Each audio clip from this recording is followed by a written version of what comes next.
Police থেকে শুরু করে সিভিক ভলেন্টিয়ার্স থেকে শুরু করে কন্ট্রাক্ট ড্রাইভার থেকে শুরু করে এনপিএফ থেকে শুরু করে হোমগার্ড থেকে শুরু করে কর্মবিন্দু থেকে বন্ধু থেকে শুরু করে সবাই আমাদের অত্যন্ত গর্ব। এবং আমরা 2012 সালে প্রায় 2 লক্ষ কর্মসংস্থান করেছিলাম। সকলে একসাথে ভারতবর্ষের প্রথম এত লোককে চাকরি দেওয়া হয়েছিল।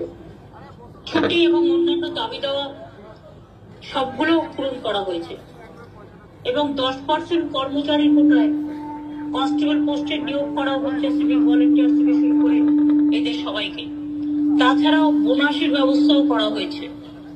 কর্মরত অবস্থায় যদি কেউ মারা যায় সঙ্গে সঙ্গে তার ফ্যামিলিকে চাকরি দেওয়ার বন্দোবস্ত করানো হয়েছে। চাকরির বয়স 27 থেকে 35 করা হয়েছে এবং কোটা 10% এখনো পর্যন্ত আছে এবং অন্যান্য দাবিও সহানুভূতির সাথে বিবেচনা করা হবে।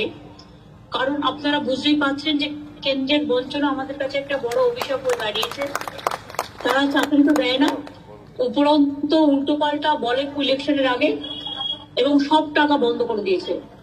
তা সত্ত্বেও আমরা সম্ভবত বোনাসের টাকাটাও 3 লাখ থেকে বাড়িয়ে 5 লাখ করেছি, যতটুকু আমার মনে পড়ছে। এছাড়াও আরো কিছু বিবেচনা আমার আছে। আমি চাই আপনারা দিনে দিনে প্রমোশন পান। যে যত ভালো কাজ করবে সে তত ভালো ভালো প্রমোশন পাবে। আমরা ভিলেজ পুলিশ নিয়োগ করেছিলাম এই কারণে, কোন ভিলেজে কে কি করছে, কোথাও কি গন্ডগোল করছে কিনা, কোথাও ভালো কাজ করা উচিত, কোথায় মানুষের গ্রিভ্যান্সেস আছে, এগুলো আমাদের লোকাল পুলিশের আওতায় আনবার জন্য।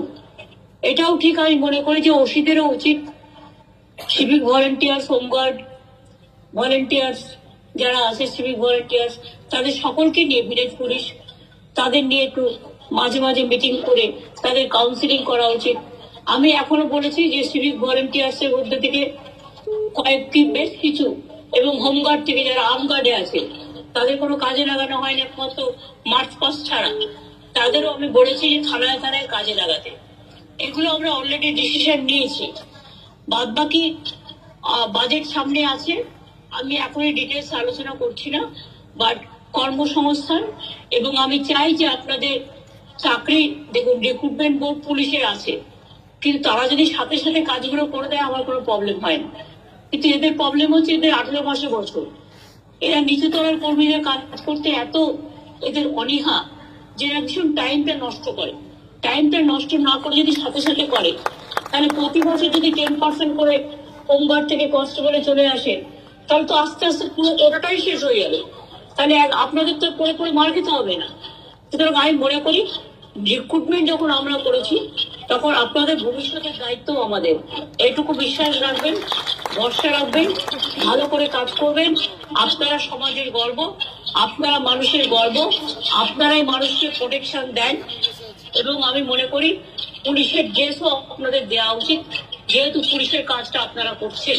বাদ বাকি যে সমস্ত সুযোগ সুবিধা আছে আমি সময় মতো সন্তোষের সাথে আলোচনা করে নেব, আমি ডিজির সাথে আলোচনা করে নেব, সিপির সাথে আলোচনা করে নেব, হোম সেক্রেটারি চিফ সেক্রেটারির সাথে আলোচনা করে নেব, যাতে আস্তে আস্তে অন্তত যদি আমি এখনো না পারি আমি আগামী 6 মাসের মধ্যে একটু টাকা সঞ্চয় করে ডেফিনেটলি কিছু না কিছু করার চেষ্টা করব।